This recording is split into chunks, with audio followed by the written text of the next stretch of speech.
Oui, monsieur le maire.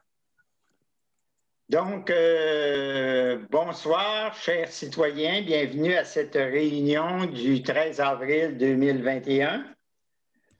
Vous avez pu prendre connaissance de l'ordre du jour. Il n'y a pas de changement à l'ordre du jour. Donc, je prendrai une proposition d'accepter l'ordre du jour tel que rédigé.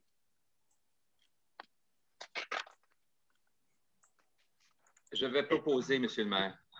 Proposé par monsieur François Fournier. Pour ce qui est de l'ordre du jour, est-ce qu'on a des citoyens qui ont des questionnements sur les sujets de l'ordre du jour? Oui, monsieur le maire, j'ai une question. Éric Bergeron. Oui, monsieur. Je me questionnais à savoir pourquoi le règlement 659 n'est pas à l'ordre du jour. C'est justement, il n'est pas à l'ordre du jour. Vous reviendrez à la période de questions à la fin, monsieur Bergeron. OK, ma question, c'est pourquoi il n'était pas à l'ordre du jour. Fait que c'est correct. OK, oui. On vous répondra à la deuxième période de questions. OK, merci.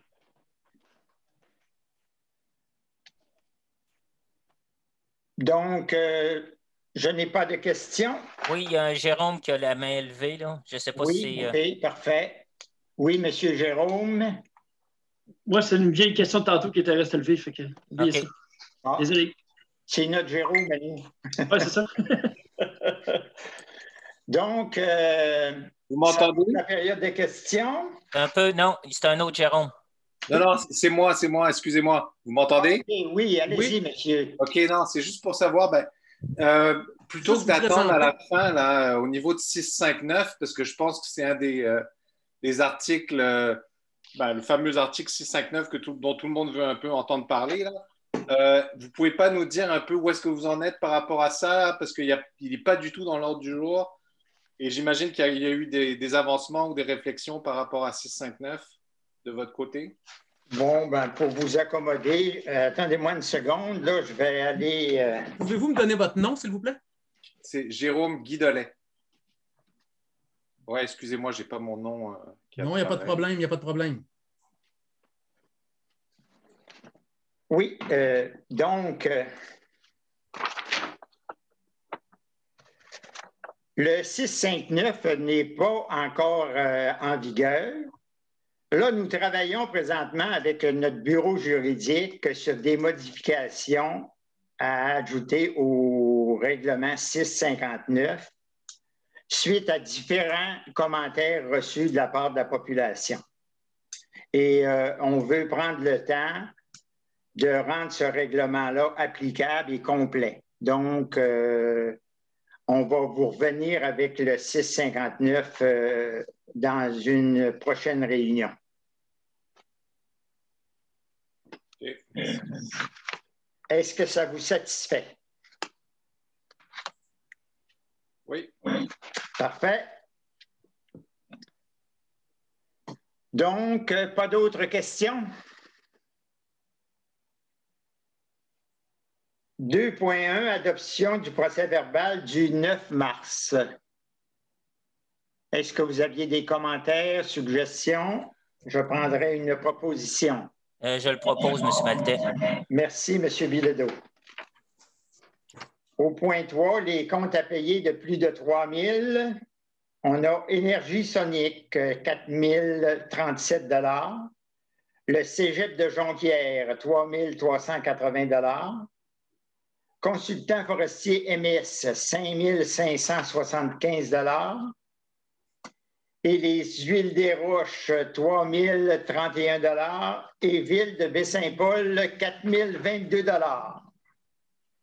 Est-ce que j'ai une proposition d'accepter les comptes? Je vais proposer, monsieur le maire. Merci, M. Fournier. Liste des chèques et des paiements effectués le mois dernier. Commentaires, questions, propositions. Je propose, monsieur le maire. Merci, M. Fournier. 4.1, avis de motion, règlement 661. La TIC, c'est la taxe sur l'essence et contribution du Québec. Donc, C'est un avis de motion qui est présenté, de présenter le règlement 661 ayant comme objectif de financer la subvention du ministère des Affaires municipales et de l'Habitation accordée dans le cadre du programme TEC. Est-ce que j'ai un dépôt d'avis de motion? Je vais le proposer, M. Maltais. M. Bilodeau propose. À 4.1.1, c'est l'adoption du projet 1 du règlement 661, c'est-à-dire un règlement d'emprunt de 814 209 $ pour financer l'aide financière offerte par le gouvernement du Québec. Je le propose, M. Maltais. Merci, M. Bilodeau. À 4.3, avis de motion modifiant le règlement de zonage 603. C'est un avis de motion qui va permettre d'autoriser l'usage G1, c'est-à-dire établissement où on vend des boissons alcoolisées en zone RX2, à l'intérieur des bâtiments principaux et sur le patio. Est-ce que j'ai le dépôt d'un avis de motion? Oui, M. Maltais, je vais le faire. Mme Gagnon dépose l'avis de motion. Maintenant, j'ai le règlement 662 qui permet dans la zone RX2 la vente de boissons alcoolisées à l'extérieur du bâtiment principal ainsi que sur le patio. Est-ce que j'ai une résolution d'adoption du premier projet de règlement? Oui, M. Maltais, toujours moi. On avait spécifié aussi que c'était uniquement la zone qui concernait la coop affluent. Exactement. Oui, c'est bon de le préciser. Donc, le règlement 662, c'est pour également une résolution pour modifier la grille pour permettre cet usage-là. Est-ce que j'ai une proposition? Oui, M. Maltais, toujours moi. Merci, Mme Gagnon. Avis de motion, règlement parapluie. Avis de motion donné pour présenter un règlement 662 décrétant une dépense en immobilisation pour un emprunt. Est-ce que le montant a changé, M. Simard? Oui, on sera à 660 000, M. Maltais. Un règlement parapluie de 660 000 remboursable sur 10 ans. Est-ce que j'ai le dépôt d'un avis de motion? Oui, M. Maltais, François Fournier. Merci, M. Fournier. À 4.4.1, présentation du règlement 663, règlement parapluie, à 660 000 pour permettre des dépenses en immobilisation pour des travaux de prolongement de pistes cyclables, d'infrastructures routières, de réfection de toiture, pour un montant de 660 000 $ pour 10 et même 15 ans. Est-ce que j'ai une proposition du dépôt du premier projet de règlement? Je propose, M. le maire. Merci, M. Fournier. M. Maltais, est-ce que ce serait possible de détailler pour les citoyens, s'il vous plaît? De détailler en quoi est-ce que ça consiste? Ben, ça consiste, c'est bien entendu, c'est le prolongement de la piste cyclable avec la piste cyclable actuelle qui viendrait rejoindre le Club Med. Les travaux d'infrastructure routière, ça comprend... Monsieur Maltais? Oui. Si vous permettez, je pourrais donner là, les différents détails, même accompagnés là, des chiffres là, pour chacun. Parfait. Donc, ça comprend les travaux de prolongement de la piste cyclable pour 90 000. On parle de travaux d'infrastructure routière pour 244 000. On parle d'une acquisition de terrain à des fins publiques pour 100 000. Travaux de réflexion de toiture pour la chapelle Maillard de 20 000 et travaux là, du dépassement des coûts de la TEC pour 206 000. Donc, pour un total de 660 000. Si vous permettez, Oui. C'est important peut-être de mentionner que le 90 000 pour le prolongement de la piste cyclable est bien sûr conditionnel là, à ce qu'on reçoive des subventions là, complémentaires là, pour le coût total des travaux. Effectivement.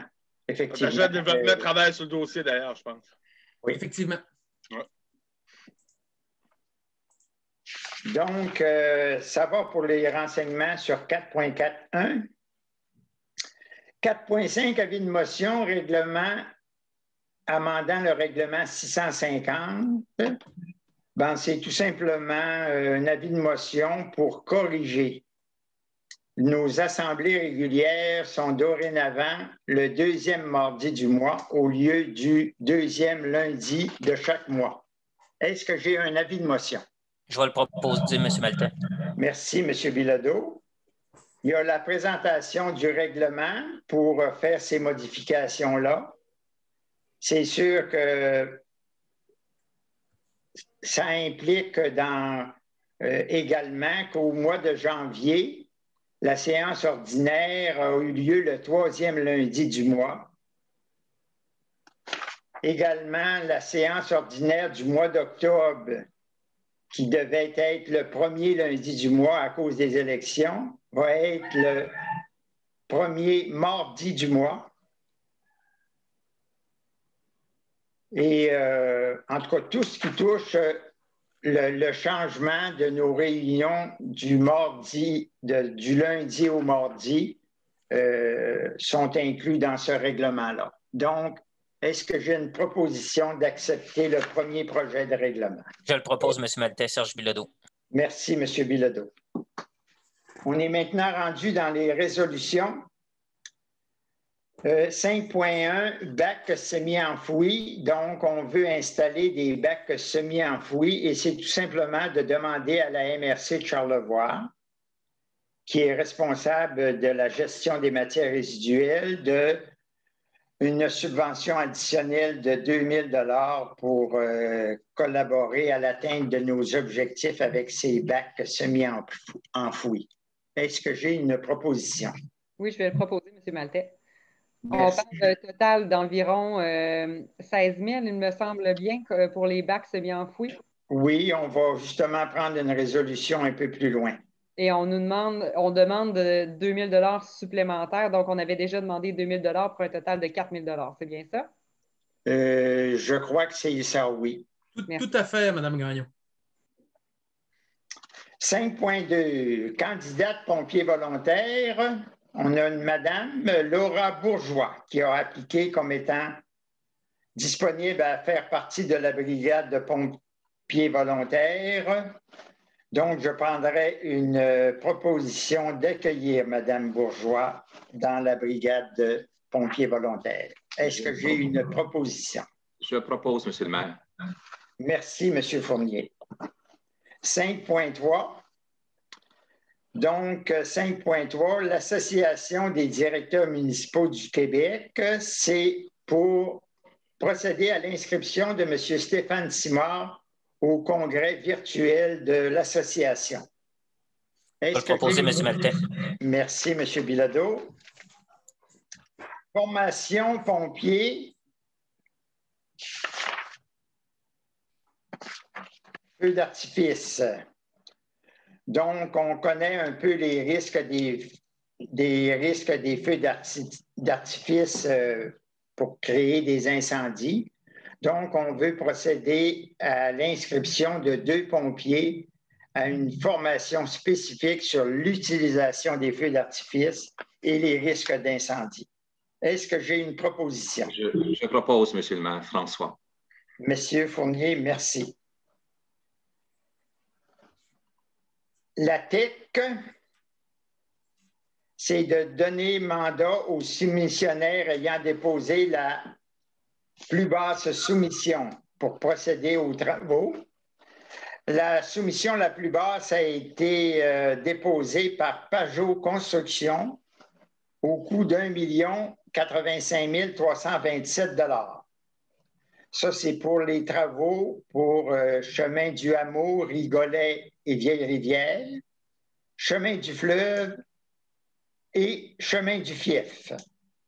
Est-ce que j'ai une proposition? Je vais le proposer, M. Maltais, Serge Bilodeau. Merci, M. Bilodeau. Rendez-vous en gestion des ressources humaines de Charlevoix, c'est pour procéder à l'inscription de M. Simard à ce rendez-vous. M. Maltais. Donc, je prendrai une proposition. M. Maltais. Juste peut-être, je crois que Marie avait quelque chose à dire en lien avec le rendez-vous en gestion des ressources humaines. Exactement. J'aimerais me retirer de ce point, M. Maltais, puisque je fais partie du comité organisateur. Ah! Donc, Mme Gagnon se retire pour cette proposition, cette résolution. Donc, est-ce que j'ai une proposition d'accepter l'inscription de M. Stéphane Simard? Je le propose, M. Maltais, Serge Bilodeau. Merci, M. Bilodeau. Élection municipale, formation de l'ADMQ. Encore une fois, c'est pour inscrire M. Simard à cette formation sur les élections municipales 2021. Une proposition? Je le propose, M. Maltais. Olivier. Merci, M. Olivier. Appui Québec Mégatrail. Donc, c'est une course qui se déroule sur notre territoire depuis autour de 3 ans, j'ai l'impression, là. Eux, ils veulent avoir la permission de se servir du chemin du quai pour le départ d'une des courses et la plus grande course devrait passer sur le chemin de la Martine, qui est également notre propriété. Donc, eux s'occupent de toutes les installations. Donc, je prendrai une proposition d'appui à Mégatrail pour leur événement qui se déroule, je crois, en début juin. La date a été changée hier, Monsieur le maire. Ça va se dérouler du 12 au 15 août. Ah, parfait. 12 au 15 août. Parfait, merci. Est-ce que j'ai une proposition? Je le propose, M. Maltais. Merci, M. Olivier. Transport Denis Bouchard, facture de déneigement pour le FIEF, c'est le deuxième tranche de paiement à 45 491 $. Est-ce que j'ai une proposition? Je le propose, M. Maltais. Merci, M. Bilodeau. Adhésion au Fleuron du Québec, c'est le renouvellement de notre adhésion. Municipalité au Fleuron du Québec pour une durée de 3 ans. Est-ce que j'ai une proposition? Je le propose, M. Maltais. Merci, M. Bilodeau. Les serres de la baie, contrat de service de nos plates-bandes fleuraux. Donc, pour un montant de 5 400 $, c'est le renouvellement pour l'entretien de nos plates-bandes en 2021. Est-ce que j'ai une proposition? Je le propose, M. le maire, François Fournier. Merci, M. Fournier. 5.12, réparation du F-150. Donc, notre F-150 est venu en collision avec un cervidé qui a occasionné des débris de 4 083 $ couverts par notre assureur. Donc, pour payer notre réparateur, Garage Hyundai Jean-Roch Thibault, je prendrai une proposition. Je le propose, M. Maltais. Merci, M. Bilodeau. Bail du casse-croûte, bon, c'est d'autoriser la signature d'un bail pour la concession du casse-croûte avec compagnie à numéro 94 18 1849 Québec Incorporé. C'est les concessionnaires de l'an passé. Le bail serait du 1er juin au 12 septembre et possibilité d'expansion les fins de semaine selon la température et l'achalandage. Est-ce que j'ai une proposition? Je propose, M. le maire. Merci, M. Fournier. Peut-être juste spécifier aussi que ce changement-là, donc avec la couverture par cette entreprise-là de notre casse-croûte nous amène à avoir, on avait un déficit annuel sur le casse-croûte. Grâce à cette participation-là, maintenant, on a tout à fait éliminé là, ce qu'on avait à payer là, de ce côté-là. Donc, c'est une bonne nouvelle financière. C'est bon de le mentionner, M. Fournier. Merci. Unis pour la faune, un appui, ça va être reporté, ça, cet item-là, parce qu'on manque d'informations. Servitude de Sarah Desilets-Rousseau. Ça, c'est des travaux de correction qu'il y a eu dans la courbe du chemin Marianne-Simard, qui a des corrections qui ont été faites en 2015-2016. Donc, on a empiété sur le terrain de Mme Desilets-Rousseau. Donc, c'est pour signer une servitude qu'elle nous octroie pour avoir procédé à la correction de cette courbe-là. Est-ce que j'ai une proposition? Je vais le proposer. Merci, Mme Gagnon. Formation pompier 1. Donc, le conseil municipal, lors des formations des pompiers, qui est quand même assez volumineuse et dispendieuse pour les pompiers volontaires, on rembourse nos pompiers, après avoir réussi leur formation, 500 $ par année pour 3 ans pour les coûts liés à la formation. Donc, est-ce que j'ai une proposition de remboursement? Je vais te proposer, M. le maire François. Merci, M. Fournier. 5.17, ça, c'est un dossier ajout d'une porte patio sur la rue principale 905. C'est une demande qui a été déposée au comité consultatif d'urbanisme en vertu du règlement sur les PIA, et le comité recommande au conseil d'accepter l'émission du permis pour l'ajout d'une porte patio. Est-ce que j'ai une proposition?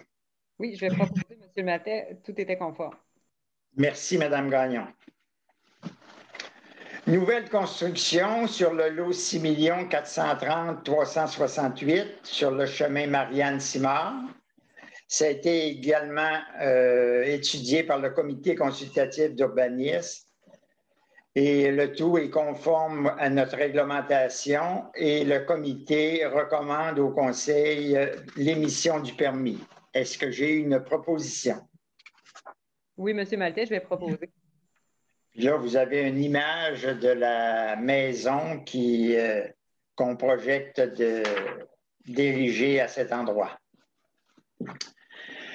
Accès Petite-Rivière, versement incitatif. Bon, nos versements incitatifs en crédit de taxes.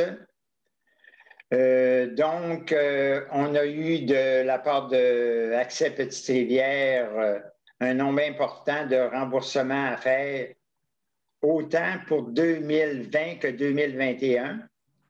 Donc, ça serait d'autoriser la municipalité de déposer un montant de 24 000 $ à Accès Petite-Rivière pour pouvoir pallier à ces remboursements. Est-ce que je le propose, M. Oui, M. Bilodeau, j'ai bien compris. Merci. Excusez, je ne voulais pas vous couper. Embauche adjointe administrative en remplacement de l'adjointe administrative numéro 1. Le conseil a procédé aux entrevues et la dame retenue est Mme Aline Dufour. Est-ce que j'ai une proposition? Je le propose, M. Maltais. Merci beaucoup, M. Bilodeau. À 5.21, adhésion de M. Gaétan Boudreau à l'Association de gestion régionale des cours d'eau. Donc, c'est une adhésion, c'est une nouvelle adhésion pour notre contremaître des travaux publics. C'est une adhésion de 150 donc, c'est toujours intéressant d'avoir des conseils de la part de cette association-là. Est-ce que j'ai une proposition pour l'adhésion de M. Boudreau? Je le propose, M. Maltais. Merci, M. Bilodeau. Rapport d'intérêt de taxe municipale. Donc, c'est tout simplement de reporter au 30 juin les intérêts sur les taxes municipales impayées, impayées ou en retard. Est-ce que j'ai une proposition? Je vais te proposer, M. le maire. François. Merci, M. Fournier. Acquisition de terrain au FIEF. Ça, ça nous prenait des servitudes pour compléter le réseau électrique au FIEF avec Hydro-Québec. Les propriétaires de terrain ont refusé de nous donner une servitude et ils nous ont plutôt proposé de nous vendre leur terrain. Donc, les deux lots, 4 792 538 et 4 792 540, autoriser la municipalité à acquérir ces deux lots. Est-ce que j'ai une proposition? Je le propose, M. Maltais. Merci, M. Bilodeau. Proposition du chemin de fer Charlevoix. Donc, c'est une proposition de chemin de fer Charlevoix qui va nous préparer un plan pour élaborer la piste cyclable qui va partir de la fin de notre piste cyclable et qui va longer la voie ferrée, qui va être sur l'emprise de la voie ferrée. Donc, c'est un mandat de 7 480 $ à donner à Chemin de fer Charlevoix pour la confection et la conformité des plans. Est-ce que j'ai une proposition? Je vais le proposer, Olivier. Merci, M. Olivier. Formation opérateur de niveleuse. Donc, on veut avoir un deuxième employé qui sera en mesure d'opérer la niveleuse. Donc, on va lui proposer une formation au coût n'excédant pas 3 000 $. Donc, on a quelqu'un d'intéressé. Est-ce que j'ai une proposition pour cette formation? Je le propose, M. Maltais, Serge Bilodeau. M. Bilodeau, merci. Achat de barrières pour le parc entrepreneurial. C'est tout simplement de fermer notre terrain au parc entrepreneurial avec des barrières parce que un peu tout le monde a accès présentement. Donc, ces barrières-là vont être faites par Précision SG au coût de 4 100 $. Est-ce que j'ai une proposition? Je le propose, M. Maltais, puis il faut mentionner aussi que comme on dit, les poteaux pour installer les barrières sont déjà, tout est là. Oui, effectivement. Effectivement. Puis même éventuellement, possiblement qu'on pourra penser à ajouter des caméras plus tard. Oui, mais là, présentement, comme on dit, c'est de réduire les intrus à aller porter le stock sur le terrain, que c'est la barrière qui est la plus efficace. On l'a vérifié avec le contremaître, puis c'est la barrière en priorité. C'est ça, exactement.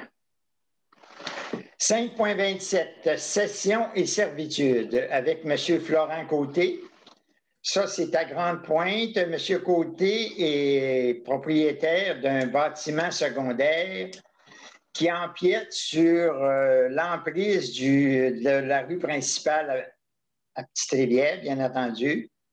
Une petite parcelle de terrain. Donc, on est prêt à céder à M. Côté cette petite parcelle de terrain-là. Il va assumer les frais de transfert, les frais professionnels de transfert.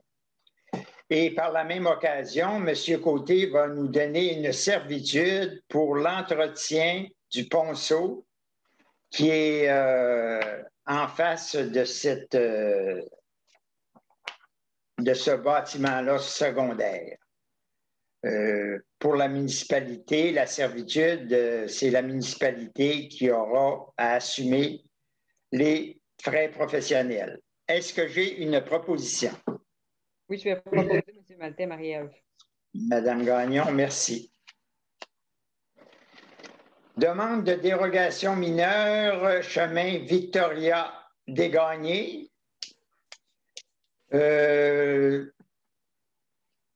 La demande a été analysée par le comité consultatif d'urbanisme et je prendrai une résolution de refuser la dérogation mineure. Oui, M. Maltais, en fait, c'est illégal de l'accepter, si j'ai bien compris aussi, donc je vais proposer le refus.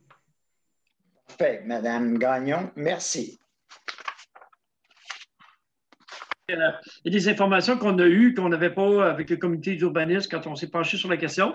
Alors, c'est important aussi de le mentionner là, pour que les gens du comité d'urbanisme le sachent aussi qu'il y a eu des nouvelles informations qui sont arrivées. Effectivement, M. Bouchard, vous avez tout à fait raison. Merci. On peut peut-être mentionner les dites informations, c'est-à-dire qu'on nous demandait de construire là, dans une zone de... Pardon. Il y a tant de mètres d'une zone de ruisseau. Là. Une bande riveraine. Bande riveraine. Alors qu'on n'est pas autorisé à donner des dérogations mineures dans ce type de situation-là. C'est ce qu'on on n'est plus autorisé, c'est ça. Parfait, merci. Merci du complément d'information. 5.29, demande de dérogation mineure, 1306, route 138. Ça a été étudié par le comité consultatif d'urbanisme. C'est une maison, un garage adjacent à la maison qui a été construit. Et notre règlement dit 40 de la superficie de la maison. Le garage ne doit pas dépasser 40 de la superficie de la maison. Mais là, présentement, la maison est en vente et pas l'architecte, mais l'arpenteur. L'arpenteur, excusez. L'arpenteur a découvert qu'on était à 42 Donc, la maison et le 42 a été... c'est un peu quand ils sont venus pour agencer les gouttières avec les gouttières de la maison et le garage, ils se sont aperçus que l'écoulement des eaux ne pouvait pas se faire. Donc, c'est probablement pour cette raison-là qu'ils se sont rendus à 42 au lieu de 40 Donc, le comité consultatif d'urbanisme a analysé la situation et recommande au conseil d'accepter cette dérogation mineure. Est-ce que j'ai une proposition? Oui, je vais proposer, M. Maltais, c'était en cause, en fait, c'était relatif au toit, cette différence entre le 40 et le 42 c'est pourquoi on est allé en ce sens. Parfait, Mme Gagnon. Merci beaucoup. Embauche menuisier, journalier, opérateur. On a quelques candidats. C'est tout simplement d'autoriser notre directeur général à procéder aux entrevues pour choisir le candidat le mieux qualifié. Est-ce que j'ai une proposition? Je vais le proposer, mais M. Maltais, ce n'est pas juste passer les entrevues, c'est de procéder à l'embauche aussi. Fait que de cette façon-là, vu que c'est la semaine prochaine, à place d'attendre à la prochaine séance du mois de mai, ben, au moins de cette façon-là, la personne pourrait rentrer plus rapidement. Ça fait que je le propose. Tout à fait raison, monsieur. J'avais oublié de spécifier l'embauche. 5.31, acquisition de bacs semi-enfouis, ceux qu'on a demandé l'aide à la MRC. Là. Donc, c'est d'autoriser l'achat de bacs au coût de 15 925 $. Est-ce que j'ai une proposition? Oui, je vais proposer, M. Maltais. En fait, le but est surtout d'amasser un peu mieux les déchets produits par les résidences de tourisme de ce secteur-là. Effectivement. Ça a été très bien perçu. Puis, M. Maltais, il faut préciser aussi aux citoyens, la photo est à titre informatif, mais il y a un modèle avec les petites lattes comme emboisées, là. Fait que ça va faire plus naturel. Ça fait que c'était vers plus cette option-là qu'on était pour aller, là. Parfait. Merci du complément d'information. Fin du contrat de Mme Dufour. Donc, Mme Dufour avait annoncé sa retraite pour le 5 mai. C'était mercredi le 5 mai, mais finalement, ça va être le vendredi midi, le 7 mai, que Mme Dufour pourra prendre sa retraite. Est-ce que j'ai une proposition? Je le propose, M. Maltais. Merci, M. Bilodeau. Programme d'aide à la voirie locale, volet redressement et accélération. Donc, on a autorisé la présentation d'une demande d'aide financière dans ce programme. Et notre projet doit être déposé dès cette semaine. Est-ce que j'ai une proposition? Je le propose, M. Maltais. Merci, M. Bilodeau. 5.34, Mme Camille Lavoie qui demande de monter une exposition à la chapelle de Grande-Pointe au mois de septembre. Elle serait ici à Petite-Rivière pour une période d'1 mois pour présenter et installer son exposition à la chapelle de Grande-Pointe. Et qui sera ouvert au public, en tout cas, je ne sais pas si c'est un mois, je crois, au total. Oui, effectivement. Donc, oui, on accueille favorablement le projet de Mme Lavoie. Donc, est-ce que j'ai une proposition? Et je vais le proposer, M. Maltais, puis dans la proposition, c'est que le conseil, l'hébergement de Mme à la maison Gabrielle Roy et aussi le soutien technique pour le montage puis le démontage de son chose-là. Fait que vu que ça engendre des argents, ça nous prend une proposition pour ça. Oui, effectivement. Je pense que ça serait bon aussi de compléter en disant que de toute façon, l'hébergement à la maison Gabrielle Roy, ça fait partie du contrat qu'on a signé quand on a acquis la maison. Qu'on est obligé à tous les étés d'accueillir un artiste pour tant de jours. Oui, c'est un engagement qu'on avait pris lorsque la maison nous a été cédée. 5.35, un jeu de palais. Donc, la FADOC de Petite-Rivière a eu une aide financière pour l'installation d'un jeu de palais. On le mettrait en parallèle avec le jeu de pétanque qu'il y a présentement au quai. Donc, est-ce que j'ai une proposition pour l'emplacement de ce jeu de palais-là au Parc des Riverains? Je vais proposer, M. Maltais, Jérôme. Merci, M. Jérôme. M. Maltais, juste une précision que justement, l'emplacement, c'est sûr qu'il va être au Parc des Riverains, mais pour maximiser l'emplacement, je pense que Stéphane a fait des démarches auprès d'un spécialiste en aménagement paysager de parc, puis ils vont nous faire des recommandations là-dessus. Là. Effectivement. Et peut-être souligner le travail de M. Jacques Bouchard aussi là, pour la recherche de subventions. Il est bien bon là-dedans, oui. Il est bien bon. Vu qu'il est absent ce soir, on le remercie. 5.36, chemin de la Pointue, lumière de rue, ça va être reporté. On a des choses à vérifier. C'est parce que si on veut éclairer un chemin privé, la demande doit obligatoirement passer par la municipalité auprès d'Hydro-Québec. Donc, c'est reporté. Au point 6, c'est l'adoption du rapport d'urbanisme sur les permis. Vous avez en gros la liste des permis émis au mois d'avril, de mars. Donc, vous remarquerez qu'il y a 14 permis de construction, de nouvelles constructions. Ça, c'est tous les permis qu'on a acceptés lors de réunions de conseil suite au comité consultatif d'urbanisme. Et là, notre bureau d'urbanisme était en droit d'émettre les permis.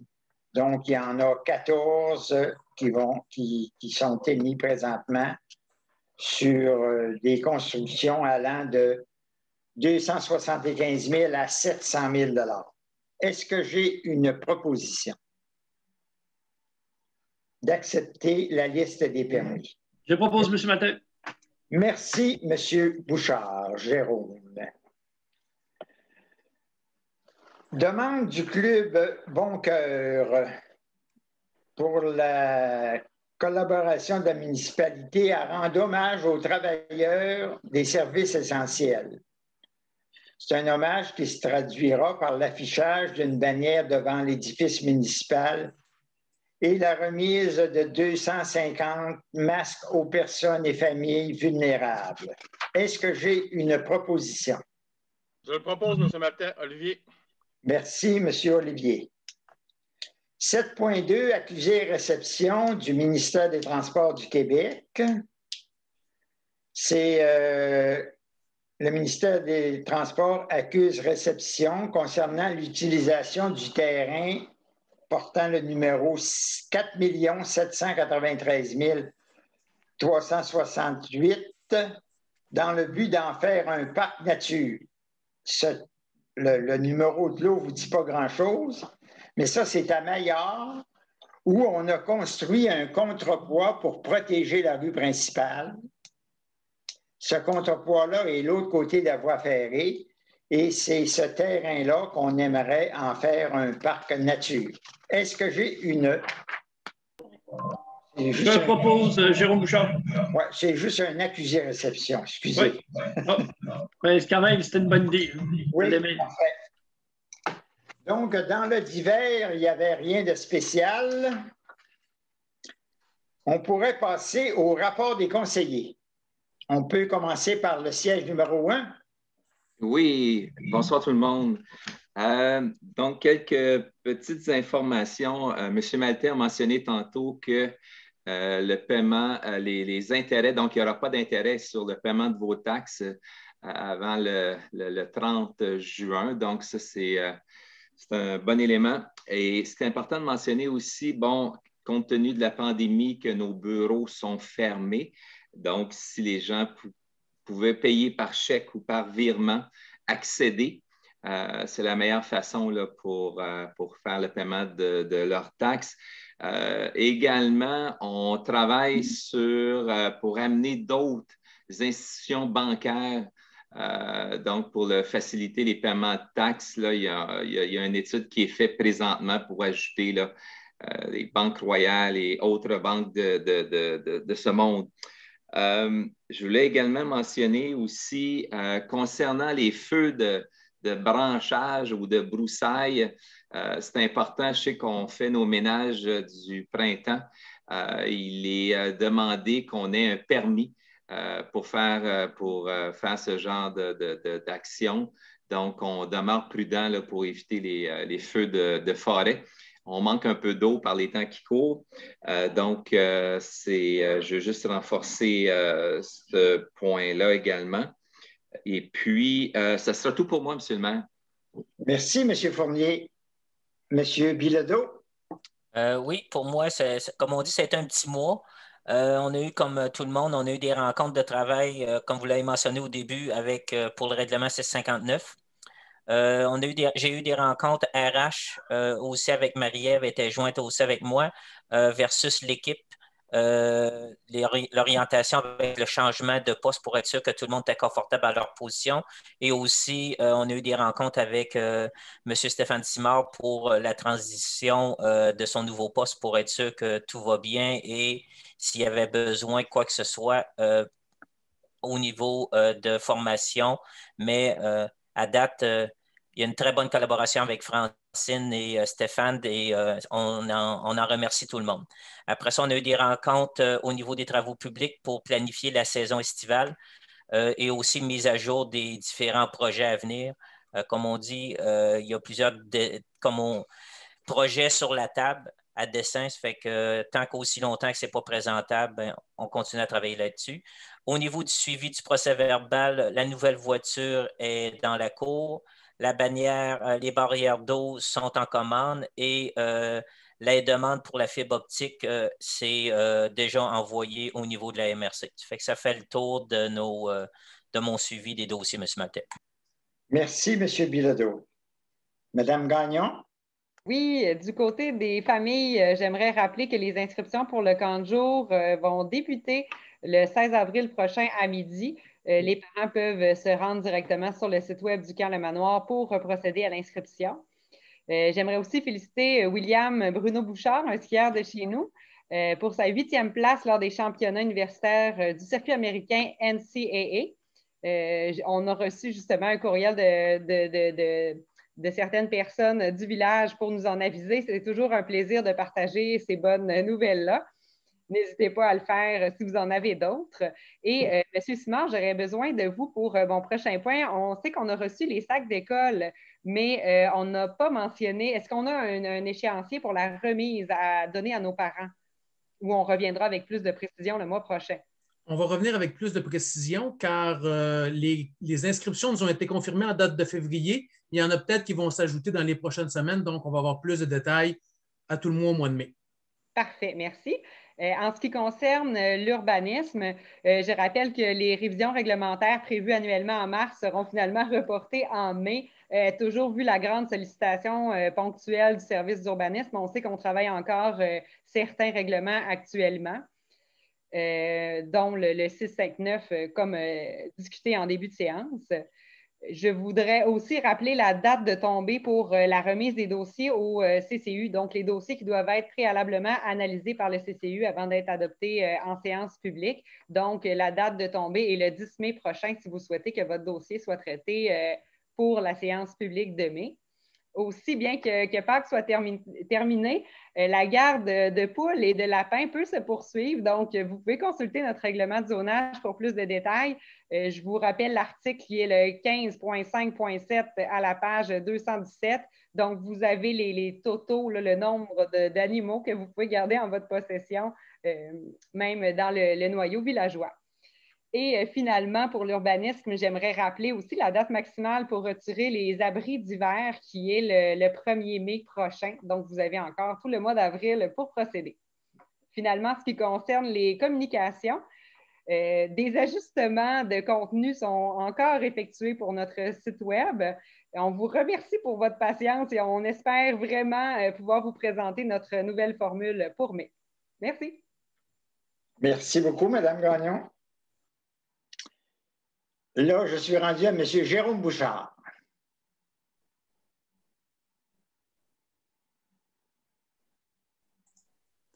Monsieur Bouchard, votre micro. D'habitude, ça se fait automatique. Fait que, merci à tous d'être en aussi grand nombre. Tout est dit à peu près au sujet de l'urbanisme. Je vais juste vous mentionner, si on regarde les nombres de permis de nouvelles résidences, en février, je crois que c'était 8. En plein hiver. Là, au mois de mars, on est à 14. C'est exponentiel. On s'en va vers un développement vraiment intéressant. Beaucoup de résidents permanents aussi. Un peu des deux. Fait que c'est fun. Fait que je voulais juste mentionner ça. C'est quand même la municipalité qui est en une bonne effervescence parmi beaucoup de municipalités. Alors, c'est à peu près tout. Je vous souhaite bonne soirée. Merci, M. Bouchard. M. Jacques est absent, donc je passe à M. Olivier Dufour. Oui, ben moi, de mon côté, un peu comme les collègues, à chaque semaine, pratiquement, on a toujours des rencontres avec plusieurs points, spécialement sur le règlement 659 qu'on travaille assidûment, je crois.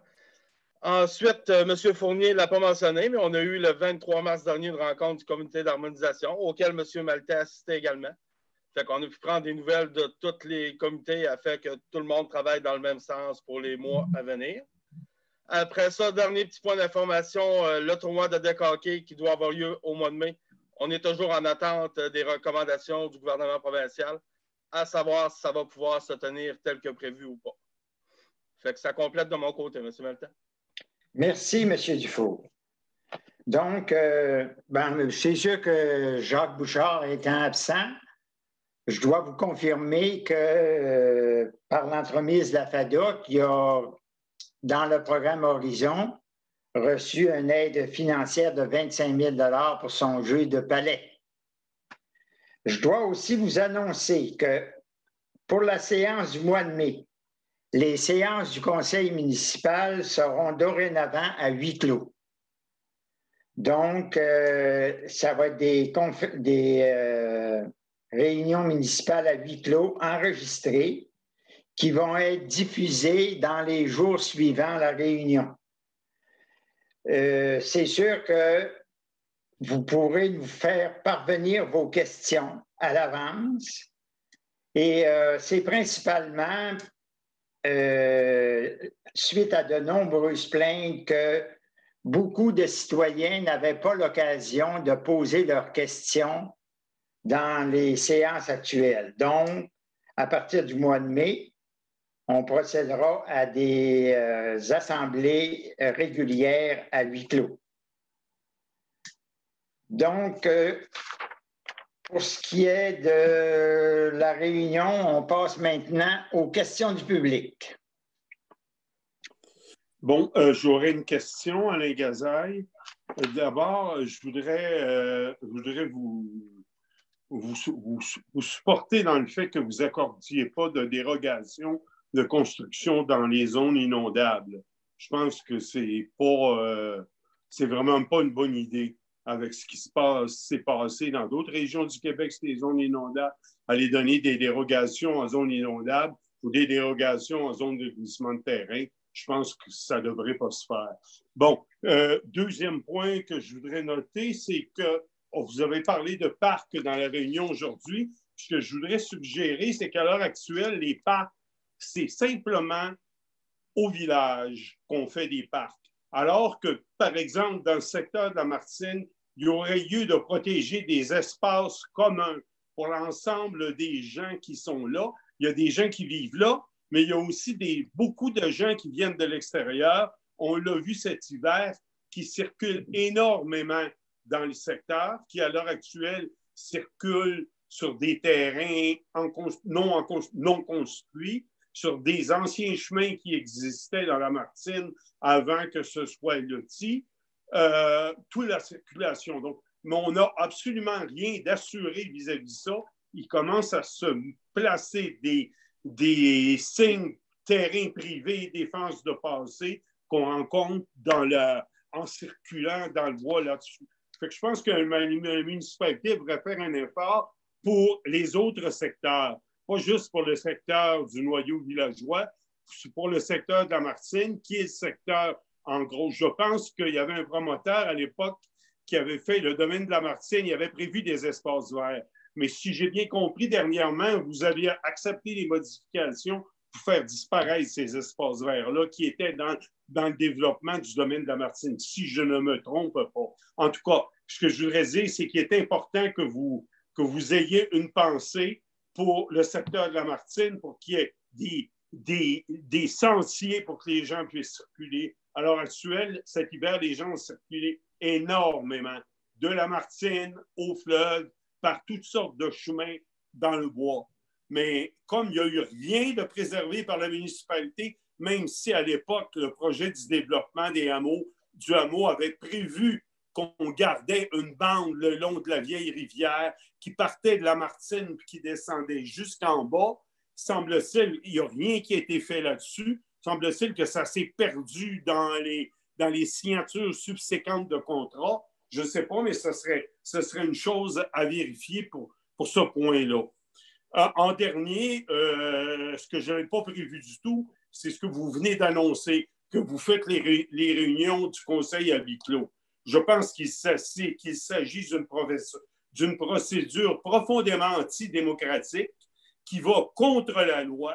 Et je veux dire, vous êtes, en vertu du code municipal, vous devez faire 12 réunions publiques accessibles à la population pour qu'elle puisse s'exprimer. Je pense que là, en commençant à gérer comme ça à huis clos, on s'en va vers une dictature, un régime autoritaire qui qui empêche les gens de s'exprimer. Merci. Donc, c'est bien, on prend note de vos commentaires. Prochaine question. André avance, il n'y a personne d'autre. Stéphane, ton micro est fermé. Excuse, André, parce qu'il y a 3 autres personnes qui avaient levé la main avant vous. Là. Oui, ça ne sera pas très long. On va y aller dans l'ordre, si vous permettez. Oui, je vais attendre, vous me direz quand. Oui, vous pouvez lever votre main, puis je vais vous le dire, il n'y a pas de problème. Donc, Monsieur Dan.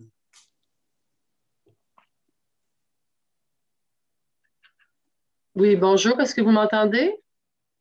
Oui. Oui. OK. Bon, Daniel Tremblay. Mais j'aurais quelques questions. Une, entre autres, qui porte sur la municipalité reçoit-elle dans son budget annuel une enveloppe? J'ai déjà posé cette question-là parce que je suis une résidente près d'une rivière, la rivière du Ruisseau, au cœur du village pour les gens qui veulent se situer, là, près de l'église. Ma question est, est-ce qu'on reçoit une enveloppe pour l'entretien des rivières encore? Je sais que fut un temps, ça se faisait de recevoir une enveloppe. Ou est-ce que c'est le ministère du Transport qui gère toutes les réparations des ruisseaux? Bon, ma question n'en vient qu'à dire, on a eu des pluies assez importantes vers le 25 décembre. Et ces pluies-là avaient fait gonfler les rivières d'une façon assez importante, dont entre autres celle de près de chez nous. C'était pas très joli à voir, mais le constat est plutôt par la suite où ce qu'on voit comme des trous ou des grottes qui se sont formées parce que la rivière arrivait et se cognait d'un versant à un autre. Donc, est-ce qu'il y a des enveloppes pour des rénovations de rivières au cours de l'année? Non, on n'a pas d'enveloppe. C'est une responsabilité municipale d'entretenir les ruisseaux. C'est sûr que le ministère des Transports, pour protéger la rue principale, va venir travailler aux abords de la rue principale parce que c'est leur responsabilité. Mais l'entretien du ruisseau est une responsabilité municipale et on n'a pas d'aide financière là-dedans. OK. Est-ce que vous avez fait une tournée à savoir les dommages qu'il y avait pu avoir dans les différentes rivières qui sont assez imposantes dans le village, entre autres celle ici, là, où je dois tout simplement m'adresser à vous par courrier avec des photos peut-être pour vous demander s'il y a possibilité de certaines réparations qui, en tout cas, brièves, qui sont urgentes. Là. On fait un suivi annuellement de nos ruisseaux pour voir la détérioration. À ce moment-là, je vais peut-être envoyer une correspondance pour peut-être prendre des photos puis montrer, parce que moi, j'ai monté plus haut là, de la rivière à l'exception du bas de la rivière qui se rapproche du chemin principal. À qui je dois m'adresser si j'adresse une lettre à la municipalité pour ça? Oh, vous pouvez l'adresser à notre directeur général, il n'y a pas de problème. OK, parfait. Ensuite, j'aurais une autre question concernant C'est drôle parce que je pense que M. Gazin tout à l'heure parlait de parc et de voir à regarder vers d'autres lieux pour installation de parc. Mais moi, je trouve que c'est important concernant le parc des riverains principalement parce que c'est un parc majeur. Il est au cœur du village puis il est au bord de la mer. Donc, ça attire énormément de touristes. Et si on sait ce qui s'est passé l'été passé, c'était une grosse été parce qu'on avait toute la vague du COVID et les gens, à un moment donné, ça se ramassait partout. On a eu l'année passée dans le cas... Quand tu parleras, je vais lui faire les dents, je vais m'aver les nez. Hey, c'était que... Pardon? Excusez, je pense que c'est quelqu'un qui avait laissé son micro ouvert. Désolé. OK. C'est ça, ma question n'en vient qu'à, pour le parc des riverains ou la section du quai l'été prochain, est-ce que la municipalité a prévu quelque chose pour recevoir les touristes en abondance? Parce que là, présentement, moi, je suis une personne qui côtoie beaucoup ce coin-là pour promenade et on n'est pas en période de vacances et déjà depuis quelques fins de semaine et entre autres de fin de semaine passée, samedi et dimanche, je ne pouvais pas me rendre au bout du quai parce qu'il y avait 4 autos de campeurs qui étaient là. On ouvre le Coleman, on installe les chaises. L'été passé, en kayak, je ne pouvais même pas, à 3-4 reprises, je n'ai pas pu prendre la descente pour mettre le kayak à l'eau parce que les campeurs étaient parqués dans la descente de l'accès au fleuve. Est-ce qu'il n'y aurait pas possibilité que la municipalité organise des affiches pour indiquer que le camping au bout du quai, c'est pas le lieu pour ça. Je veux dire, c'est un endroit de promenade. On avait déjà parlé de bloquer le début du quai seulement pour la marche. C'est encore dommage parce que les gens doivent se rendre là pour leur embarcation et tout ça, concernant la marina. Mais tout simplement, des affiches qui indiquent que le camping n'est pas permis. Et de là en découle le fait que ma question, est-ce que le terrain de camping va être ouvert cette année pour éviter le squattage, les gens qui squattent d'un bout à l'autre du village? Il y en avait sur des terrains privés. Nous autres, on en a ramassé à la Grande Pointe. Des gens sont même insolents par bout. Ah, on n'a pas d'enseigne terrain privé. Monsieur Gazeille, je souligne M. Gazeille parce qu'il a apporté les mots là-dessus tout à l'heure dans son intervention. Et on commence à avoir des affiches terrain privé partout. Pourquoi? Parce que les gens cherchent à aller se mettre quelque part, il ne faut pas les blâmer. Ils viennent prendre l'air, ils veulent voir de la beauté de la nature. Mais est-ce qu'il va y avoir un emplacement pour recevoir cette abondance de gens-là au parc des Riverains ou au bout du quai? Parce que ça circule énormément. Je dois vous dire, Mme Tremblay, que la MRC est en train de préparer un règlement pour encadrer ce problème-là, effectivement. Et les municipalités auront le privilège de reconnaître des endroits où on pourra recevoir des campeurs ou... Autre qu'au bout du quai, autrement dit. Vous allez accepter ça, vous? Ou vous allez... On va l'accepter. La MRC est en train de libeller un article dans le règlement sur la qualité de vie pour interdire les campeurs de se stationner sur les terrains publics. OK. Donc, et ce qui restera à la municipalité, ça sera de mettre des panonceaux annonçant que le camping est interdit ou que le camping est autorisé à certains endroits. OK. Et est-ce que votre terrain de camping ou le grand champ en question qui a déjà servi de camping ne pourrait-il pas être ouvert même en donnant un service minimal? Là, je veux dire, tant qu'à se camper au bout du quai, qui n'ont pas de service comme tel l'électricité ou l'eau ou quoi que ce soit, qui allent s'installer dans le champ, même si vous ne fournissez pas nécessairement que ça n'enclencherait pas des coûts supplémentaires à la municipalité, puis ça serait comme écrit, simplement le terrain, mettez-vous là, puis ce champ-là, l'été passé, il était complètement fermé. Là. On va tout analyser ça, Mme Tremblay. Ah, c'est super. OK. J'en viendrai aussi toujours qu'au trafic qu'on a de plus en plus dans le village et sur la rue principale. J'avais déjà demandé une fois si c'était possible de mettre des dos down au niveau de l'école, l'entrée de l'école, l'église de Petite-Rivière, ou dans ce bout-là où que la vitesse prend une ampleur extraordinaire. Vous m'aviez répondu là-dessus que le ministère des Transports ne permettait pas trop des dos down comme ça sur une rue principale. En tout cas, bref, est-ce que vous croyez, moi j'ai pensé à quelque chose, que j'ai vu ça dans beaucoup d'endroits, des indicateurs de vitesse. Vous êtes à 30, 40 ou 50. Oui.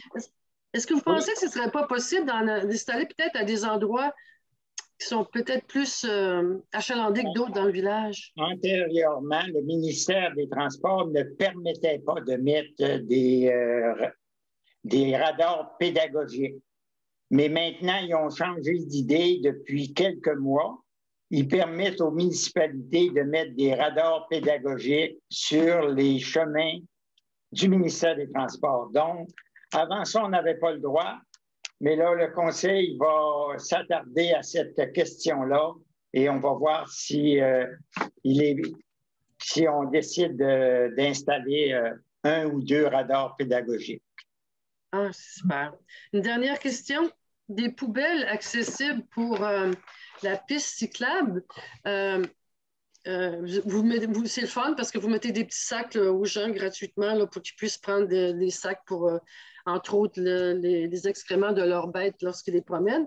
Par contre, il y a une poubelle seulement complètement au bout du quai. Est-ce que vous croyez qu'au début de la piste cyclable, tout près de la gare du quai, il n'y aurait pas possibilité d'en mettre une là qui serait accessible en même temps pour la grosse machine, pour le véhicule qui vide les poubelles, là? Si cette poubelle-là serait au début de la piste, parce que j'ai remarqué que les gens jettent leurs sacs à terre. Ils ramassent. Après ça, ben, ils ne savent pas où le mettre, puis je n'ai ramassé 3-4 à terre. Comme si on ne trouve pas de poubelle, ben, on le laisse là. Est-ce que vous croyez que c'est possible de mettre une poubelle ou deux plus accessibles autour de la piste cyclable? On va regarder ça, madame. C'est tout. Je vous remercie de m'avoir répondu à mes questions. Bonne fin de soirée. Merci, bonsoir. Bonsoir. Monsieur Martin Leroux. Oui, vous m'entendez? Oui, Monsieur Leroux. D'accord. En fait, c'est une question simple. C'est juste un point de clarification sur ce qui nous est présenté là, à chaque séance du Conseil par rapport aux nouvelles constructions. Je pense que depuis le mois de mars, vous avez commencé à présenter les nouvelles constructions, donner un schéma, etc. Ce mois-ci, il y en avait une. Le dernier mois, il y en avait 9. J'essaie de voir, de réconcilier ce qui nous est présenté versus le nombre de nouveaux permis de construction qui sont rapportés. Comme ce mois-ci, vous avez mentionné qu'il y a 14 permis qui ont été émis, mais on a juste vu 9 présentés à la dernière séance. J'essaie juste de comprendre c'est quoi le disconnect. C'est une accumulation d'une réunion à l'autre. On accepte les recommandations du comité consultatif d'urbanisme. Et une fois qu'ils ont été acceptés, c'est transféré au bureau d'urbanisme que lui vérifie si tout est conforme et doit émettre le permis de construction. Il y a 14 permis de construction qui ont été émis pour la réunion de ce soir dans 12 chemins différents. Je comprends, mais... Si je peux me permettre, M. Maltais, c'est parce que les permis qui sont présentés aux réunions du Conseil sont les recommandations qui proviennent du CCU. Et ce n'est pas l'ensemble des permis qui sont présentés au CCU. Donc, il y a des permis qui sont émis sans avoir à passer par le CCU parce que pour le CCU, il y a quelques règlements. Il faut être dans un PIA ou des choses comme ça. Donc, il y a plusieurs permis qui n'ont pas à passer par le CCU, donc qui n'ont pas à passer par le Conseil. C'est pour ça que vous ne pouvez pas faire l'adéquation. Je comprends. Donc, il y a certains permis qu'on ne voit pas. Exactement. OK. Oui, que l'urbanisme peut émettre sans passer par le comité consultatif d'urbanisme ni le Conseil. Est-ce qu'il n'y aurait pas lieu, par souci de transparence, de justement présenter tous les permis qui sont émis, au même titre que ceux qu'on voit présentement? Si vous voulez avoir la liste des permis, des 14 permis, je peux vous dire sur quelle rue ils vont être. C'est plus pour dans l'avenir. Je pense que si vous présentez l'information pour ceux qui sont présentés au comité, ce serait peut-être bon de le présenter pour l'ensemble des permis de construction émis, juste par équité pour tout le monde. Okay.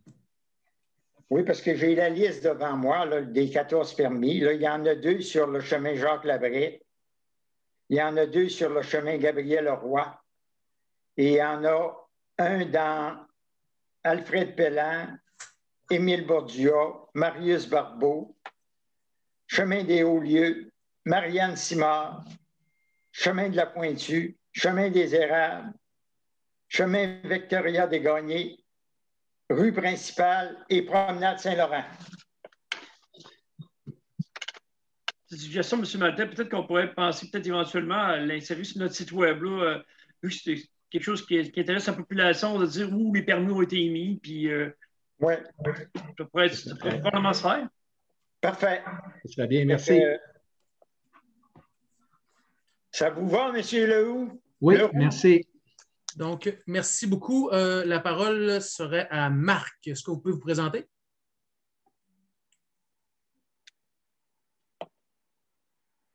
Votre micro est fermé.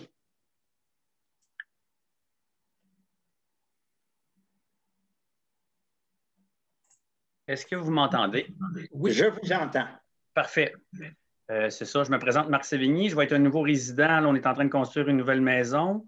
Puis j'avais quelques questions par rapport à tout ça. Je me demandais, le permis d'abattage d'arbres, qu'on demande un permis d'ingénieur forestier, on demande d'avoir aussi un plan à travers tout ça.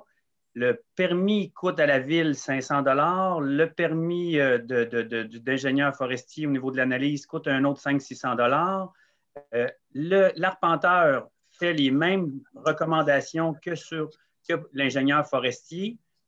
Puis l'autre fois, une autre séance, j'ai participé, puis vous étiez beaucoup à regarder un petit peu les différences avec les autres villes.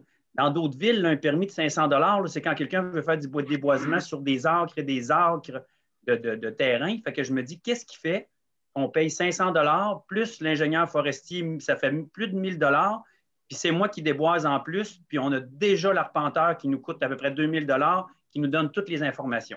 Fait que ça, c'est ma première question. Ah, c'est parce qu'on ne veut pas que vous déboisiez votre terrain au complet pour donc on a un règlement sur le déboisement. Ah, je le comprends, je le comprends, votre règlement. La seule chose, dans les autres villes, ça coûte entre 25 et 30 $. Ils ne demandent pas un ingénieur forestier.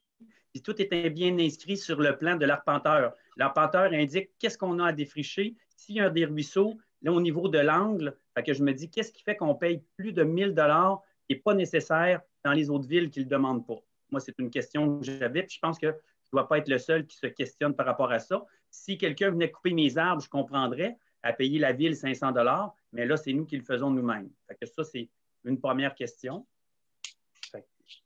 La deuxième question, c'est, vous avez un règlement dans le secteur où je me trouve, dans le secteur du hameau, qui ne doit avoir de fil apparent. Mais le fil est de l'autre côté de la rue. Je dois passer en dessous de la rue, faire passer un tuyau qui aurait dû être placé par le promoteur. On paye des taxes de secteur. Ça me coûte à peu près 6 000 $ pour faire passer ce fil-là. Et j'ai validé avec Hydro-Québec. Et habituellement, un poteau client est supposé être sur le terrain du client. Moi, la question que j'ai, c'est s'il arrive un bris par quelqu'un entre mon terrain et le poteau de l'autre côté, qui est responsable? S'il arrive un bris sous l'infrastructure routière? Oui. Ou bien quelqu'un jette mon poteau, un voisin jette ou mon poteau est de l'autre côté de la rue. S'il fait des travaux, il le jette par terre, le poteau. Qui est responsable? Quel recours que j'ai? Puis habituellement, moi, je ne devrais pas avoir mon fil qui passe en dessous de la ville municipalisée. Bon, si vous voulez avoir des cordes à linge un peu partout, nous autres, c'est pour éviter les cordes à linge qui traversent puis protéger le paysage. Là, qu'on a mis des tuyaux pour permettre de passer ces fils-là. Les tuyaux, excusez, M. Maltais, mais les tuyaux n'étaient pas là. C'est moi qui a fallu qu'ils creusent et qu'ils passent les tuyaux en plus. Un autre frais de 6 000 $. OK. Je me dis, bon, ben, je vous demanderai, M. Sévigny, de communiquer avec nous à la municipalité, puis on va regarder votre dossier. Parfait. C'est bon parce que c'est ça, je me questionne parce que moi, là, je ne veux pas être pris à payer en plus si quelqu'un vient faire de l'excavation, brise la route, brise le fil électrique. Fait que c'est ma question. Et au niveau de la taxe de secteur, au niveau du hameau, sur les rues Jean-Paul Riopel, Marius Barbeau, Paul-Émile Bordua, à quoi servent les montants et combien de temps encore que ça va être cette taxe de secteur-là? Parce que je me dis, il n'y a plus rien qui est aménagé dans ce secteur-là, je crois. Ce n'est pas asphalté, il n'y a pas les tuyaux ne sont pas passés, l'électricité est déjà faite, ça fait plusieurs années qu'ils payent. C'est encore pour combien de temps? Ben, je peux, en tout cas, c'est 20 ou 25 ans là, que c'était prévu, cette taxation-là. En tout cas, je vous recommande de communiquer avec la municipalité. Je vais vous le dire plus précisément. Puis ça fait combien de temps? D'après moi, ça fait 10-12 ans, là. Et puis, à qui je devrais contacter? Est-ce que c'est M. Simard? Est-ce que c'est qui exactement avec qui je pourrais parler pour mes questions? Faites votre demande à M. Simard et ça va être acheminé à la personne responsable. Parce que là, présentement, on est beaucoup en télétravail et les bureaux municipaux sont pratiquement fermés. Parfait. Puis ma dernière peut-être interrogation, c'est que j'ai participé à 2 séances là, où on parlait beaucoup des résidences de tourisme. Et je me demandais, les résidences qu'on retrouve en haut du massif qui se construisent, des jumelés, est-ce que ces résidences-là vont faire partie aussi des résidences de touristes, ils vont devoir se conformer à l'ensemble des demandes que vous êtes en train de travailler ou ça ne fait pas partie de ces règlements-là? Bon, c'est des résidences de touristes au même titre que celles dans Martine et dans le Fief. OK, parfait. Non, parce que c'est ça, on n'entendait pas parler dans toutes les séances que vous aviez jusqu'à date. On parlait beaucoup du hameau, on parlait beaucoup de la Petite Martine, beaucoup du Fief, mais on n'entend pas parler en haut, puis il s'en construit. Excusez, j'ai été me promener là, j'ai été courir dans ce secteur-là, puis il y en a quand même beaucoup qui se construisent. Que je me disais, comment ça qu'on n'entend pas parler? OK, parfait, M. Sévigné. Merci. Merci à vous. Monsieur Marcel. Oui, bonsoir. OK. Bonsoir, Stéphane. Bonsoir, Monsieur le maire. Ma question a trait au règlement 659, l'avis de motion. J'aimerais savoir, il expire quand, cet avis de motion-là sur le règlement 659? Là, le 659, comme je vous disais tantôt, là, présentement, on est à travailler avec notre bureau juridique pour procéder à des modifications. Et suite aux différents commentaires qu'on a reçus, et il y aura certainement une nouvelle avis de motion qui va être déposé pour procéder à des modifications du 659. Il n'est pas en vigueur pour le moment. Le 659 présentement n'est pas en vigueur. Béatrice? Ah, tu es dans la douche? Oui. OK, c'est beau parce que je vais avoir mon téléphone. OK. Donc, qu'est-ce qui se passe dans l'intérim avec l'octroi des permis pour encadrer les nouvelles résidences touristiques? Comment vous assurez l'intérim? Ben, on fonctionne avec la réglementation actuelle. Donc, il n'y a aucun encadrement, il n'y a pas de gel comme on avait sous l'avis de motion. Non, le gel, il n'y a pas de gel pour le moment. Et ça va durer combien de temps? Un effet de gel dans la réglementation, normalement, ça dure 60 jours. Mais vous prévoyez être capable de le réinstaurer quand, cet avis de motion-là? Dans les prochaines semaines, dans les prochains, on veut faire diligence là-dessus. Est-ce que ce n'est pas une façon détournée, indirecte, de contourner l'esprit de l'avis de motion initiale? Non, c'est pas. Non, c'est suite aux commentaires des citoyens qu'on a décidé de travailler avec nos bureaux juridiques pour avoir un règlement applicable et complet.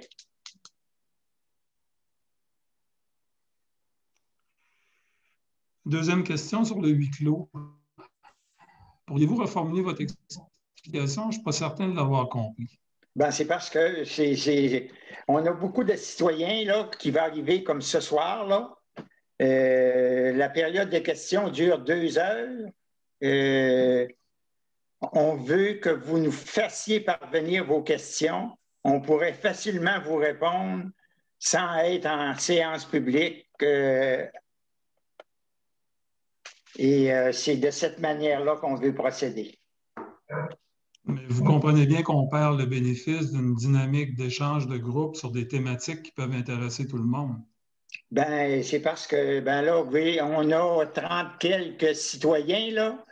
Puis oui. On a, je ne sais pas, j'ai les 4 qui ont réussi à avoir la parole pour la période des questions.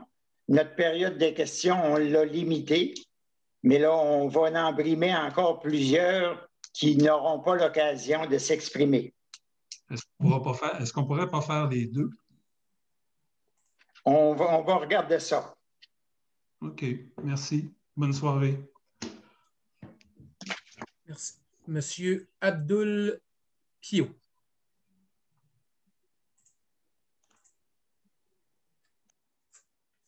Oui, bonjour. Bonjour. Vous m'entendez? Oui, on vous entend. Oui, bonjour. C'est ça, moi, je suis pas encore résident de Petite-Rivière-Saint-François. Je salue tout l'auditoire, je salue Monsieur le maire. Et ma question, c'est que je suis en train d'acheter un terrain présentement sur le chemin des Peupliers. Et ce que j'ai remarqué, c'est qu'il y a un lot qui se trouve directement devant le terrain que je veux acheter. Ce lot se trouve en plein milieu du chemin du Peuplier. Je parle précisément du lot 5 047 178. Et selon l'information que j'ai reçue, c'est que cette rue, il y a une erreur là, qui s'est produite qui fait en sorte que ce lot n'est pas, en fait, la rue ne passe pas par là. Donc, ma question, c'est de savoir est-ce que c'est le cas? Et si c'est le cas, c'est quand est-ce que, en fait, ce lot, ça va être réglementé pour que le chemin des Peupliers... Il y en a deux ici. Demande-les la parole. Oui, est-ce que vous m'entendez? Oui. Ben, regardez, monsieur Piot, je pense que vous devriez nous envoyer toutes les coordonnées, là. Je l'ai déjà fait. Pour qu'on puisse regarder ce dossier-là, parce que là, c'est impossible de vous répondre. Là-dessus, tu pèses le pas. Je peux vous dire que j'ai déjà eu à parler à plusieurs reprises. J'ai déjà eu, en fait, à soumettre cette question-là à plusieurs reprises et ils m'ont proposé d'être aux séances aujourd'hui là, pour poser la question. Bon, pas qui vous a proposé ça, là, mais quand même, vous me donnerez le numéro 4 millions quelque chose. Là. Moi, ça ne me dit absolument rien. Puis faites-nous part de votre commentaire et on va vérifier, voir.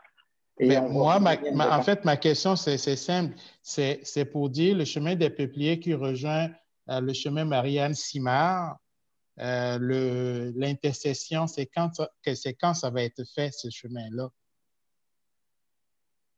Parce que le fait d'avoir ce chemin de fait, ça vient résoudre le problème du petit lot dont je parle, qui est au plein milieu du chemin des Peupliers.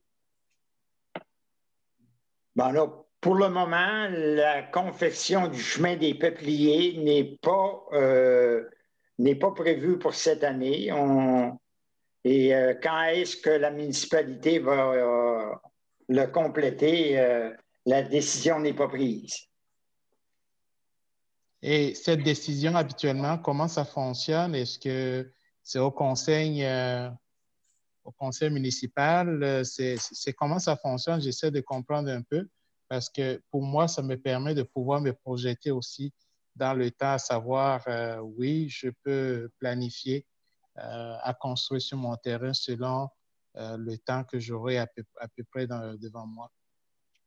Faites-nous part de votre commentaire puis de votre demande et on va l'analyser en profondeur. À qui il faudrait adresser la demande? Vous l'adressez toujours à notre directeur général. La demande, je l'avais déjà fait à le chef de l'urbanisme, j'ai oublié son nom, qui justement, lui, m'a proposé d'être aujourd'hui à cette rencontre d'aujourd'hui pour poser la question. Ben oui. Peut-être vous n'avez parlé avec notre urbanisme, mais moi, comme maire, je n'ai pas été mis au courant. Donc, faites-nous parvenir votre demande et on va l'analyser. Parfait, merci. Madame Landry-Massicotte. Oui, bonsoir. Tout d'abord, je voulais vous remercier là, pour le conseil municipal et pour le directeur général d'avoir traité notre demande assez rapidement là, pour ce qui est de la modification réglementaire pour la coop affluente. Donc, merci beaucoup.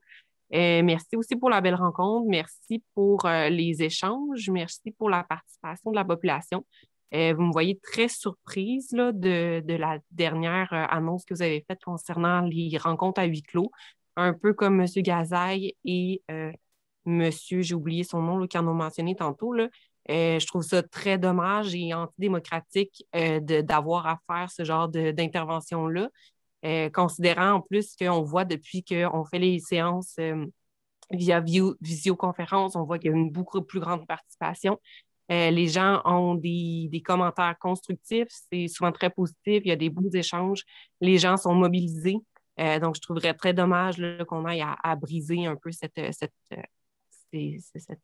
échanges-là, si je peux dire, là, qui ont lieu, cette mobilisation-là. Donc, je pense qu'il serait souhaitable qu'on pense à d'autres avenues. Je comprends que ça peut être long et un peu épuisant pour les gens aussi d'avoir à répondre aux questions, mais je pense que c'est super important et qu'il faut penser à d'autres options.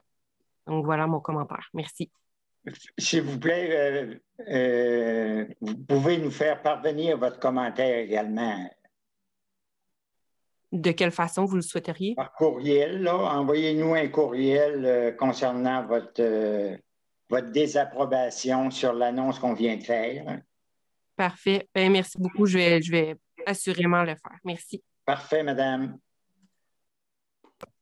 Merci. Monsieur Langis-Lagagnière.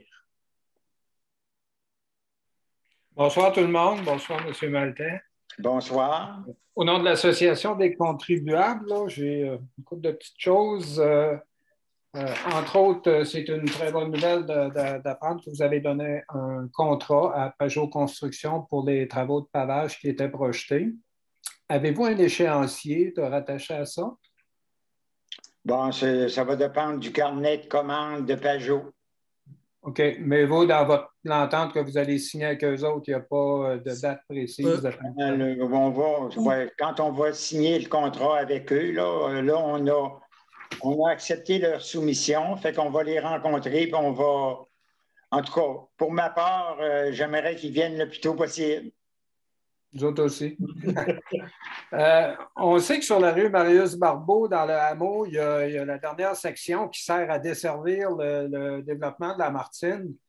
Ces gens-là sont toujours été abstenus de payer la taxe de déneigement parce qu'ils n'ont pas besoin de déneigement, c'est pour desservir le domaine de la Martine. Il y en a un qui a reçu une facture dernièrement et vous l'a souligné et l'administration a dit qu'elle allait corriger ça. Je veux juste m'assurer que les 6 ou 7 autres propriétaires qui sont touchés vont aussi recevoir une lettre comme de quoi ils n'ont pas à payer la taxe de déneigement.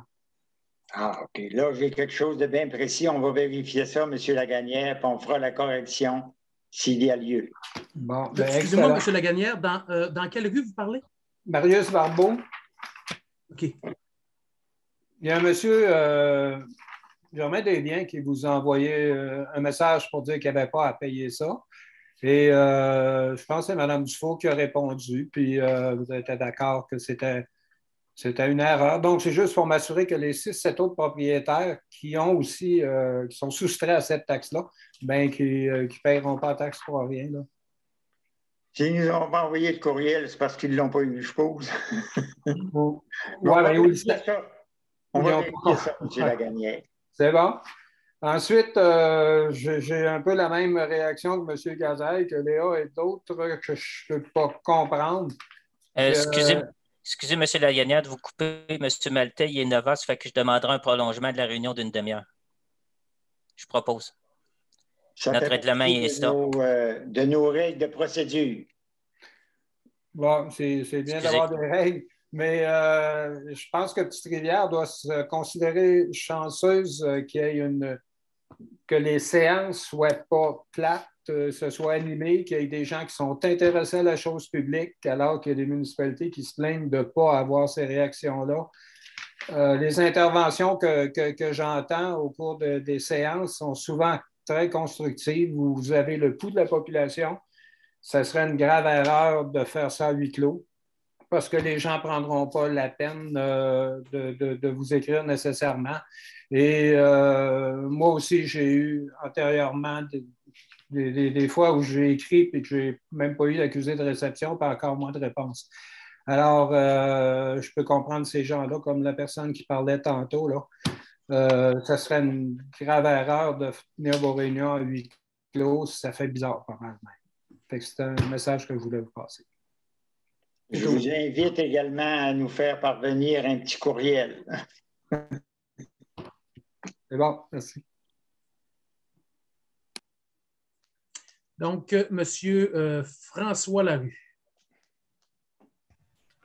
Oui, bonsoir. Je veux revenir, je dirais, à la charge au sujet de l'avis de motion sur le règlement 659. Moi, si j'ai bien compris, puis peut-être que j'ai mal compris, l'avis de motion après 60 jours tombe échu. Puis, actuellement, le règlement 659 n'est pas en force. Puis ça, je ne critique pas ça, que vous fassiez vos devoirs pour être fin prêt.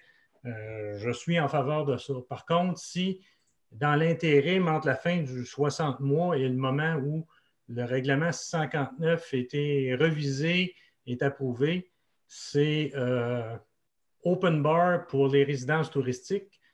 C'est aussi, ça sonne pour moi comme l'acceptation de la proposition du lobby des résidences touristiques qui demandait un moratoire. Essentiellement, si ça prend 3 mois, pendant 3 mois, ils vont courir au bureau de l'urbanisme pour demander des permis. Puis une fois que le règlement 159 va être émis, peu importe ce qu'il dit, il va être trop tard pour empêcher ces résidences-là de devenir des résidences touristiques.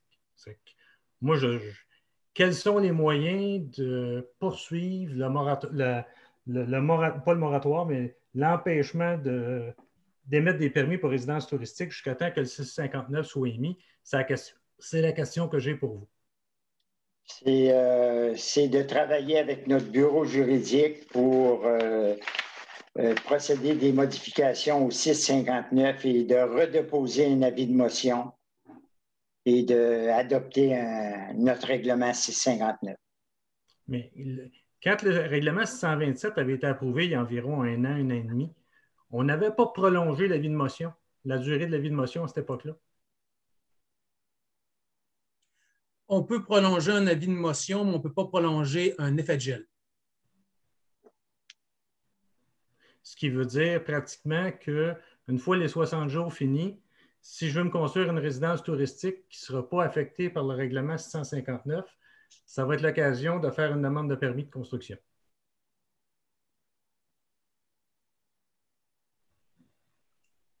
Comment vous avez dit ça, là? Ben, c'est moi, une fois que la période, c'est 60 jours que l'avis de motion est valide, l'avis de motion est valide. Si moi, je veux me construire une résidence touristique, j'attends la fin de la période de 60 jours, puis là, je demande un permis de construction. Puis essentiellement, étant donné que le permis de construction a été émis entre la fin de la période de 60 jours puis l'avis de motion pour le règlement 659, deuxième version, le règlement 659, pour ce que je comprends, ne s'appliquera pas à la résidence dont j'ai demandé le permis entre les deux. Donc, c'est une manière de bypasser le futur règlement 659, peu importe ce qu'il dit. On ne sait pas encore ce qu'il va dire, mais c'est une manière de contourner. C'est ce qu'un de nos citoyens a appelé le lobby de Cacheté dans une opinion du Charlevoisien. C'est un peu ça. Le lobby de Cacheté, il a demandé un moratoire, puis essentiellement, à la fin de 60 jours, ces gens-là peuvent tout aller en courant voir l'urbaniste lui demander un permis de construction. Puis quand le niveau 659 va arriver, le 659 va-t-il s'appliquer à ces permis de construction-là? Non, ben non. Il va s'appliquer à la réglementation actuelle. Donc, la demande du lobby des résidences touristiques de demander un moratoire a été, en pratique, acceptée. Vous pouvez me prêter toutes sortes d'intentions, mais je n'ai absolument pas cette intention-là. Puis, comprenez-moi bien, là, que vous vouliez faire vos devoirs correctement pour vous assurer que ça fonctionne, ça, je n'ai pas de problème avec ça. Okay? Vous avez tout mon support, tout mon appui pour ça. Le seul problème que j'ai, c'est que compte tenu de ce que j'ai entendu à réunion spéciale, le lobby de la résidence touristique va aller en courant chez notre urbaniste puis va demander des permis un par derrière l'autre. Puis c'est une manière facile de contourner le futur 659 sans trop savoir ce qu'il va dire. Ils s'en foutent de ce qu'il va dire, ils ne sont pas soumis au 659. On est tout à fait conscient de ça, M. Larue. OK. Merci bien. Merci beaucoup. Donc, on serait rendu à M. Éric Bergeron. Oui, bonjour. Je pense que l'échange qu'on vient d'avoir là prouve exactement pourquoi des réunions de conseil en direct doivent tenir place. C'est impossible de faire un échange d'opinions rapides ou de questions et de sous-questions pour préciser un point par courrier ou par courriel. C'est impossible. Fait que je pense qu'on vient de prouver ce soir que des réunions à huis clos, c'est antidémocratique, un.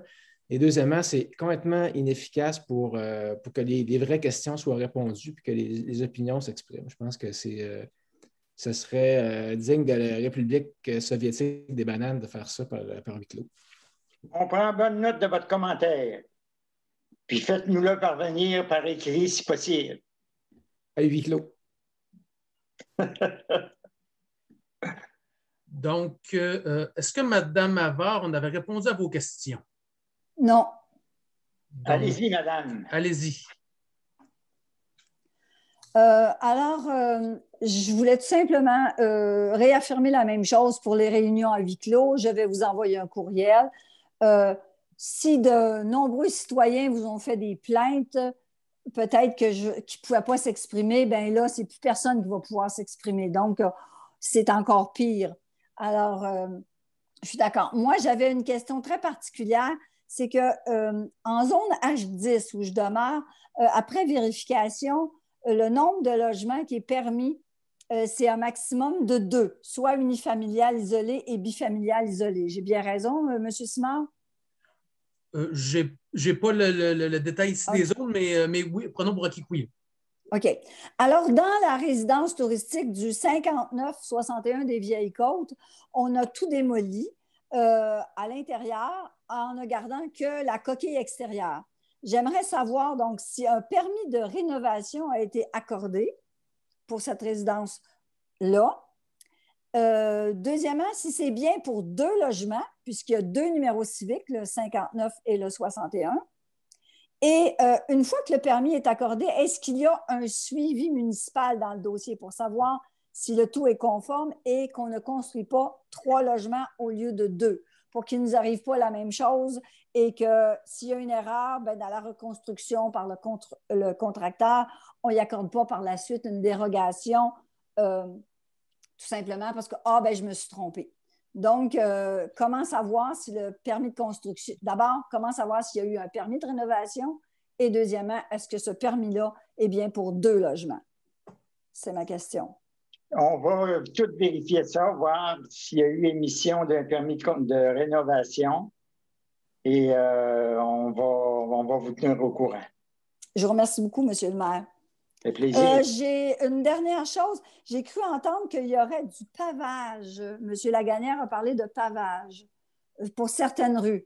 Est-ce que vous avez pensé à nos chères vieilles côtes, éventuellement? Pas pour cette année. Parce que l'intersection de la Martienne et de la rue principale, on est en discussion avec le ministère des Transports et ça va fort probablement influencer le chemin des Vieilles Côtes. Vous savez que maintenant, le chemin des Vieilles Côtes, c'est une artère très utilisée. Tout le monde qui va dans le développement de la falaise l'utilise, c'est-à-dire les camions. Il y a beaucoup de circulation. En passant, je vous remercie, le 30 km/h n'est pas toujours respecté, mais ça fait vraiment du bien qu'on ait cette signalisation-là dans la rue. C'est pourquoi je vous demande de réfléchir au pavage de cette rue parce que vraiment, il y a beaucoup de circulation là-dedans.